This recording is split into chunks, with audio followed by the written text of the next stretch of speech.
Steve opens up cheap Chinese gear. Does it suck? No one knows. Well, he knows. Hey there, Redneck Preppy with you. And as the title card and music suggested, we got ourselves a cheap Chinese gear review today. One that I wasn't anticipating on doing. I was actually on Amazon the other day casting about for a cabin air filter for the Jeep when the Jeff Bezos algorithm suggested a product and I just had to snap it up. What is it? Well, before we get to that, a couple years ago, you may remember, if you have a Rain Man kind of level of memory, I reviewed this, the ACT, let me get that in camera, ACT74 action camera by Campark. Basically what I call a FauxPro. It's kind of like a clone of a GoPro, one of the older style ones. And the reason why I picked it up, one, so that I could get some footage for the channel, was that for a really cheap price, it was a 1080p action camera.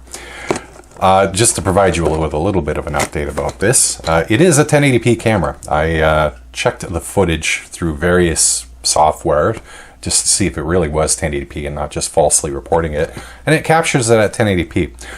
However, over the years, I did use it in a variety of circumstances, and I noticed that the thing that I expected to be the weak point, the Achilles heel of it, actually was, and that is the sensor or imaging processing software, or a combination of the both.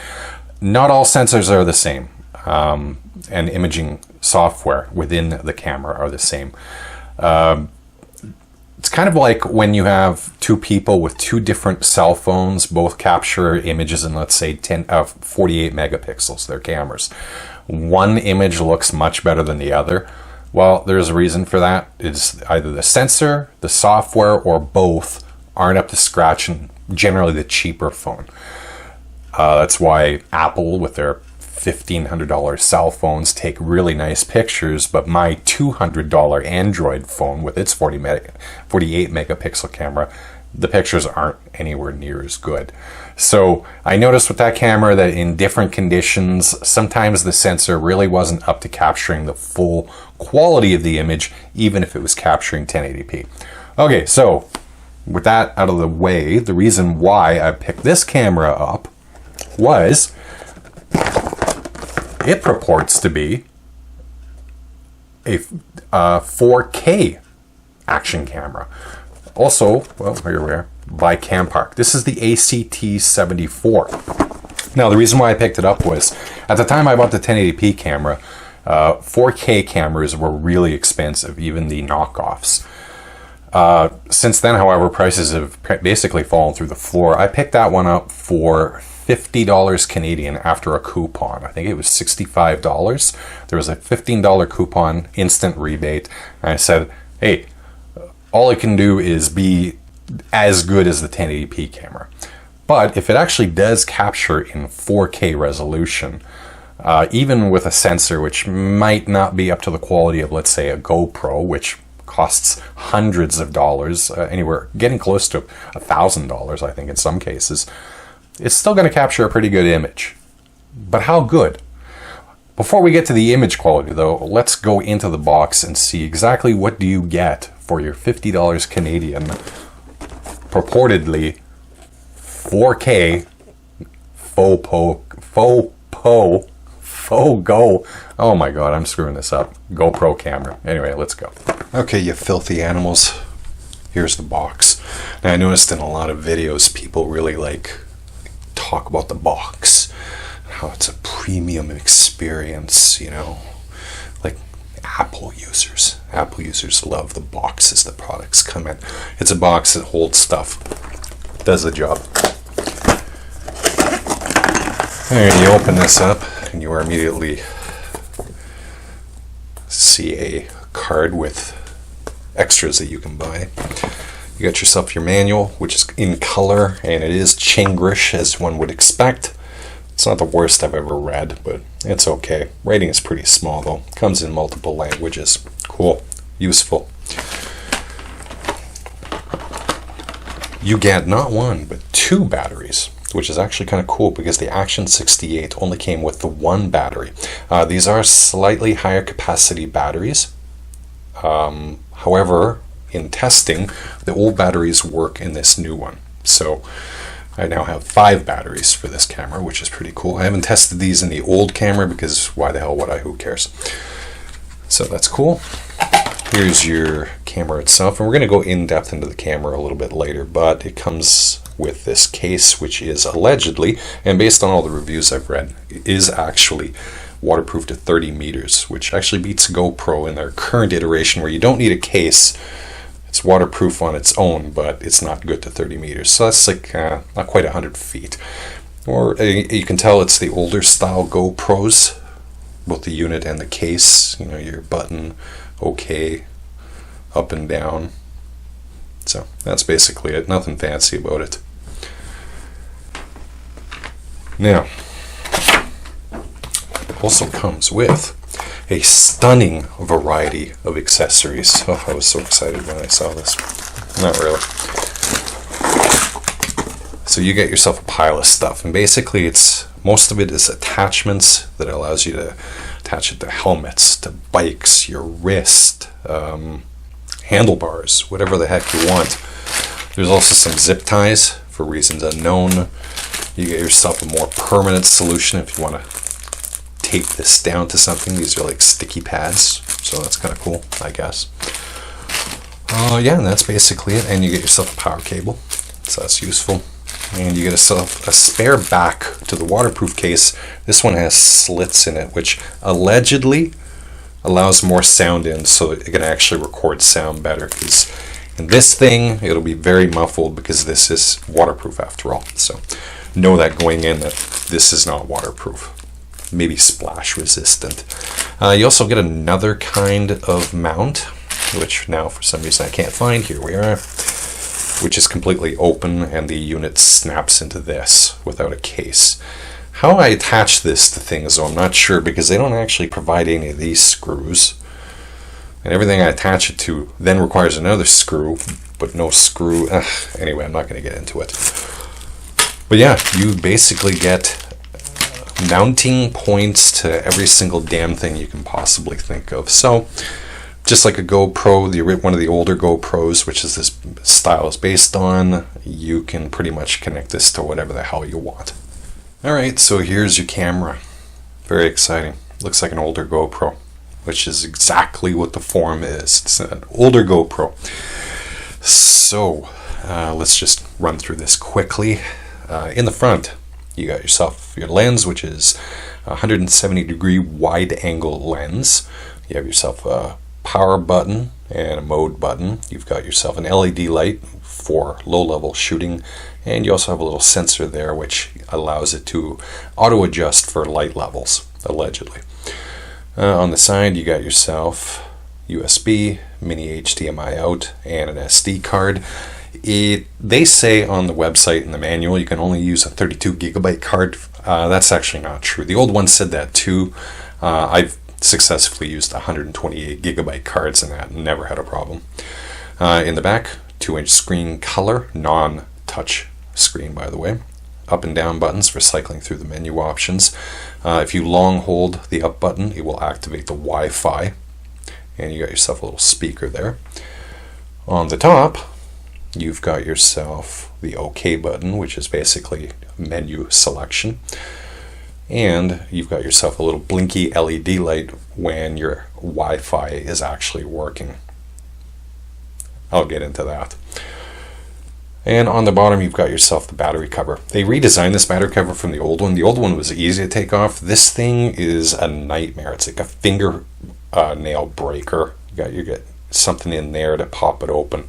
Huge pain in the ass. But what are you going to do? It's fairly light. It is what it is. Plastic's not that bad, but it seems to be actually fairly well built, just like the old one. I don't detect too much of the plastic squeaky noise when you kind of put pressure on it, like you do on cheap electronics. So it's actually reasonably well made. One thing I forgot to mention, speaking of the battery port, is they don't include, as you may have noticed, a charging cradle for the batteries. So you actually have to have a battery in there and then plugged in to electricity in order to charge a battery. That kind of sucks, but I mean, if that's a deal breaker for you, now you know. If it isn't, you know, no big deal. So to turn it on, you long press the power button. And it's fairly quick boot up time. And that music has not changed from the older one. And so basically by pressing that button you can go through the modes. So you got yourself your video mode, which is currently set to 4K. You can do 4K 30 frames per second, 2.7K, 1080p, and 720p. You also have picture mode, and you can do 16 megabytes, 12 megabytes, 8 megabytes, 5 megabytes, and 2 megabytes. So that's kind of cool. You got your super slow-mo, which is 720p at 90 frames per second, so you can do kind of cool, interesting stuff with that. This is if you have videos already stored, then you can go through them and erase them, whatever you choose. And then you got your menu, so you choose your menu, and you've got your usual options. Your video resolution, you can set that there. Recording sound, I'm actually going to turn that on. Time-lapse mode, loop recording, slow motion, field of view. It's currently set to 170. You can actually change that to various different options. Oh, sorry. And then, next menu, you got your photo resolution. You can set that. It's currently set to 12. Timed, which is, you know, basically that allows you to set yourself up before the picture actually takes, whatever the hell they call that. Auto mode, drama shot, which I think is new because I don't remember that in the old one. Oh, what else we got? You set your exposure, your white balance, Wi-Fi. The Wi-Fi on this thing blows. Just like the ACT74, I have never been able to tie this thing into my phone using the Easy iCam app, so that you can actually use the app to control this. It connects, but it never actually seems to work, so I'll be damned if I know what the hell's going on with this. You've got your image rotation, driving mode, light source frequency, LED indicator light, white LED currently off. That's that right here. You can turn that on if you want for low level. Auto screensaver, time the screen shuts off, auto shutdown, time watermark, the volume. And then finally, the more fun stuff, setting your language, date, time. Every time you remove the battery, you got to reset the date and time. That sucks. It doesn't have a persistent memory. Formatting the SD card, resetting everything, and your firmware version. And that is it for that. So yeah, the Wi-Fi on this doesn't really work. The one thing that concerns me about this, and you may have noticed in going through the menu options, is it doesn't have image stabilization. That's not so bad for 1080p. I mean, it's not great not to have it, but it's not that bad. The old one that I used didn't have it. But at 4K and maybe 2.7K, I don't have a lot of experience in shooting those. Not having an image stabilization software built into this might lead to a lot of motion blur when I test this out, and you'll see the footage next, because that's the next section of this review. We're going to find out if, oh boy, how bad of a choice it is not to have image stabilization. And this might actually directly impact me, because I do GoPro all my off-roading adventures. If you know anything about going off-road, it ain't a smooth highway. So how useful is this thing going to be when it's all bumpy and jaggy at 4K? Because I bought this at 4K. You can use this at 1080p at 60 frames per second, which is twice as many as the ACT74. But even then, I'm a little concerned about the lack of image stabilization. Anyway, that's the camera. Bog standard, old school GoPro with 4K resolution. Seems to be reasonably well built, on par with the old one. Anyway, next up, footage. Okay, here's some video footage now. This was taken at about 7:30 p.m. earlier this week. All image footage, that is, recorded to a 128 gigabyte micro SD card class 10. So there shouldn't be any issues with write speed with the data stream that's being saved to it. As you can see, image quality is, well, not particularly great for something that's billed as an Ultra HD camera. You know, the writing on the signs as you pass them by isn't particularly clear. This was taken about a half an hour later. Again, you know, the footage arguably isn't even 1080p as far as I'm concerned. It is remarkably jitter and motion blur free, I will say that much. That might have had something to do with the fact that it was pretty securely mounted to my dashboard. Therefore, it didn't really have much room to shake and move around violently, as you often would do with a video action camera. But that's about the best that you can actually say from this video footage, is that there isn't a lot of jitter or motion blur. Well, no jitter. There's some detectable motion blur, but not a heck of a lot of it. So for something that's 4K 30 frames per second, I gotta say I'm not all that impressed. You can see it actually does handle the sun shining into the lens fairly well, which is something that I've noticed that the 1080p version of this actually had some problems with. So at least it's got that going for it. So now we have the outdoors fishing footage portion of this video demonstration. And as you can see, again, not particularly impressive when it comes to capturing footage. You've got some distortion, artifacting, whatever you want to call it, on the water where the sun is kind of shining on it. And this is about 7:30, 8 o'clock at night. So it's not like the light was really bright. In fact, I was actually kind of surprised it's as bright as it was. Oh, look, I missed a fish there. Awesome. So yeah, not all that great. Again, not 4K. Also did some night footage as well, just to see what the image would look like. Not surprised that, you know, it's pretty dark and not much is particularly visible out towards where the lure is. This pretty much is about on par with the ACT68, the 1080p version of this camera. Not great, obviously. And I would have expected something a little sharper for, again, an Ultra HD camera.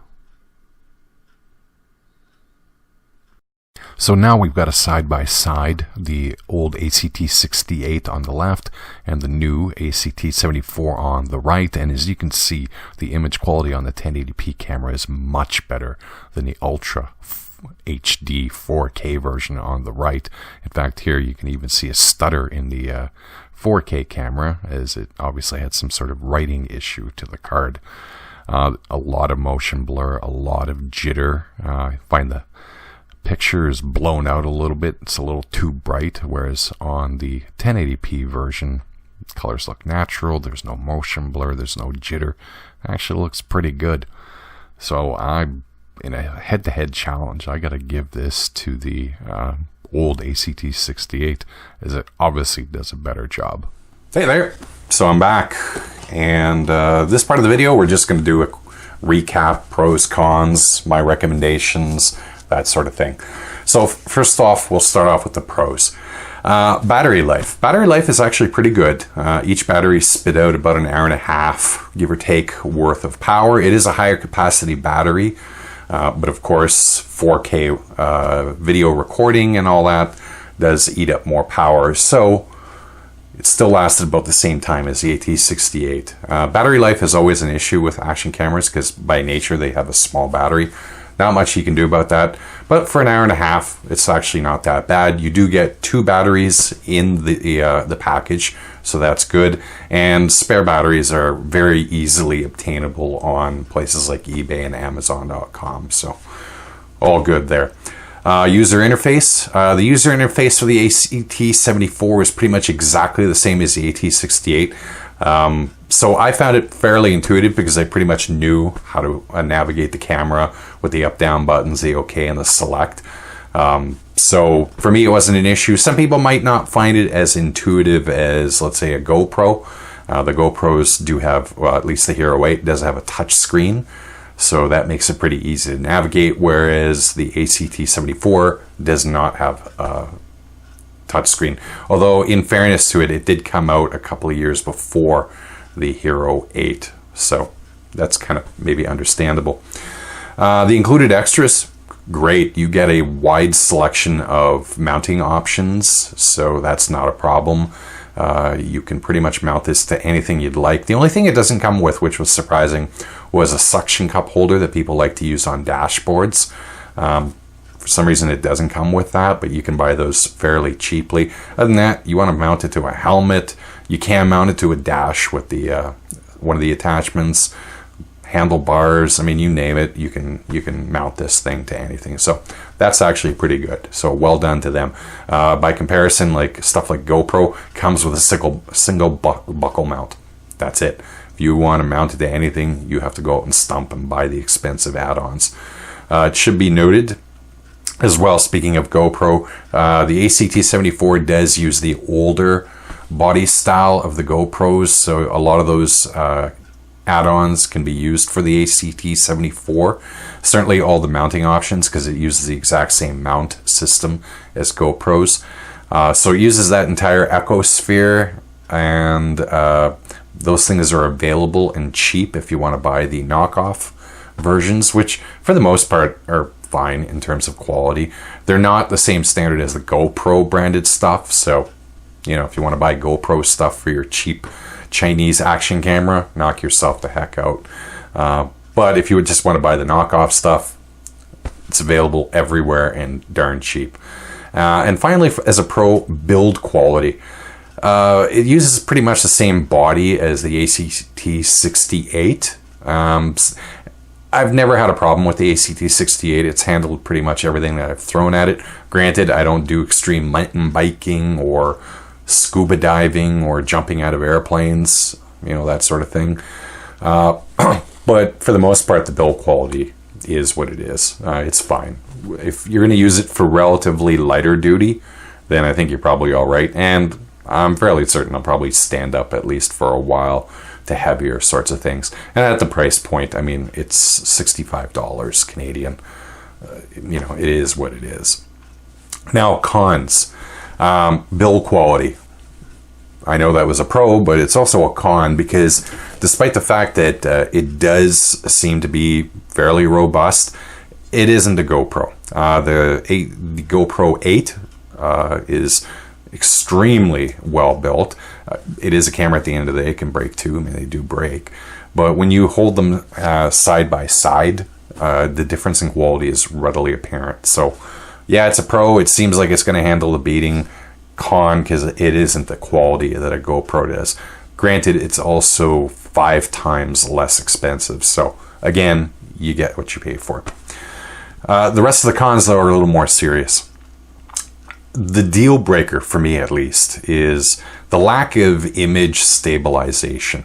As you saw from the test footage when I compared the 1080p ACT68 and this 4K ACT74, the image quality was awful. Although the image appeared to be a little bit sharper, the motion blur and the jittering made the footage, at least for me, for the purposes that I intend to use them, unusable. It was awful. I mean, you saw it. There's no way around it. The fact that you could release a 4K camera even a couple years before the Hero 8, and I suppose about the same time as the Hero 7, is unacceptable. Without image stabilization, action cameras are not useless, but the footage that you're going to get from it is going to be substandard. So that's a big one. The next big one is image quality. As you saw, the image quality between the two cameras, if not night and day, it was very apparent and very obvious. There's a couple of reasons for that. One, I noticed when I had the files that I produced from the side-by-side comparison, the 4K files in terms of size were actually slightly smaller than the 1080p files, which makes no sense to me whatsoever, given that 4K is at least 3 times the file size, and certainly a higher bit rate. So I didn't get that. There's a couple of reasons for that, I think. Is one, the compression. I think that this camera uses very aggressive compression. I'm not sure why. But whatever it's doing to the image, or the video at least, when it's processing and then saving it, is doing the footage no favors whatsoever. It's awful. The sensor, it bills that it's using a Sony sensor. So what? I mean, there are different grades of Sony sensors. The latest GoPro doesn't even use the best Sony sensor, and you're paying $450 for one, Canadian. So I think the sensor is probably awful. It's unfortunate, but the sensor really does play a huge role in the quality of the footage that you capture and the quality of the images. And even a decent cell phone camera these days captures better footage than the ACT74. And another one which I couldn't really verify was the bit rate. GoPros for 4K images save at about 20,000 kilobytes a second, and you can even ramp that up to 100,000 kilobytes a second if you have the space to save this. I suspect that the ACT74 is saving at a much lower bit rate, which is again why you're getting the smaller file sizes and the lack of information to produce a really high quality image. So that plays a part in that too. And finally, the ACT74, because it utilizes the older kind of GoPro style, you need a bulky case for it to be able to mount to things and also be waterproof. Now, granted, with the waterproof case, you can actually go deeper than a stock Hero 8, which is all waterproof without a case. But unless you're diving, that's not really an issue. You want less bulk when it comes to an action camera. So the fact that you need the case in order to be able to do much of anything with it in terms of mounting or swimming or whatever it is that you may want to do, it's not a deal breaker, but in 2020, it's kind of suboptimal. So again, that's kind of a con. So my recommendation, would I buy the ACT74? No, not for $65, not even for the $50 that I paid for it. With the coupon, it just was not worth it. The image quality alone is just so awful that no price is too cheap for that camera. So what did I end up doing? Well, in the time that I started filming this video to now, I actually went out and bought a GoPro Hero 8. Yes. It was on sale at my local Best Buy. I think it cost $420. And I have to say that the image quality out of this thing is unbelievable. It uses, again, not Sony's best sensor, but it uses a pretty darn good sensor. The image that I captured from it on a Jeep ride that I did this past weekend, of which you'll see the footage on the channel up in the next couple of days, is night and day compared to the ACT74. Granted, this camera also cost 5 times as much, 4 times, whatever it is, 8 times, do the math, 450 divided by 50. And it was phenomenal. The level of detail, the colors, everything was just unbelievable. Now, if you don't want to spend $450 Canadian, let's say 400 US on a Hero 8, you can also go with the cheaper Hero 7 line. GoPro has a couple of cameras out right now that you could look into. There's also a camera, Chinese, if you want to go that route, which is cheaper, called the Osimo, O-S-I-M-O, I think it's spelled. And it's a 4K camera, and a lot of the reviews that I've been reading and watching lately say that it's actually on par or better than the GoPro Hero 8.